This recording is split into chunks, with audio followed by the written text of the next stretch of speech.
Alex, thank you for your time. And first of all, like all the other journalists, I will ask you, how was it? How was the accident? It was horrific, horrible. One of the worst things that's ever happened to me in my whole life. It was the first time, huh? The first time I've lost a boat, yes, yeah, first time, and hopefully the only time. And you know, apart from obviously being very scared, it was also very distressing. Very, you know, I thought that I always viewed the boat as a tool, and I didn't have an emotional attachment. And then when it came to having to leave the boat, or making the decision that I was going to leave the boat, it was very emotional. What really happened with the boat?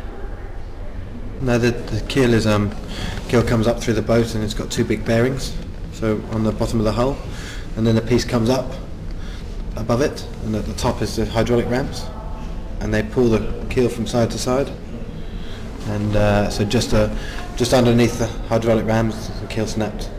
So the keel was doing this in the boat, and so the problem was that the keel could just hit the side of the boat on each side, and eventually the keel would have damaged the boat, and the boat would have capsized or sunk.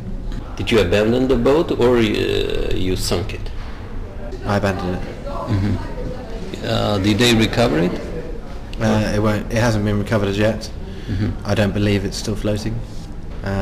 3 hours after the last position it gave was 3 hours after I got off, and 3 hours after I got off, this big storm came with 50 knots of wind, and the mast on ECOVER broke.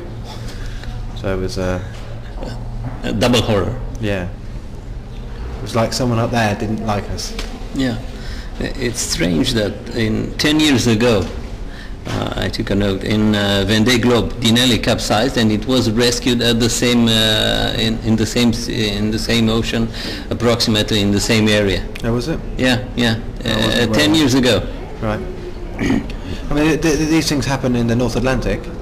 In the 2004 Transat, Jean-Pierre Dick on Verback was rolled and lost his mast, but upright again, and Bernard Stam, boat was capsized by losing the keel, and Vincent Ria, he loses mast. But in the North Atlantic, you can always recover the boats. Yes.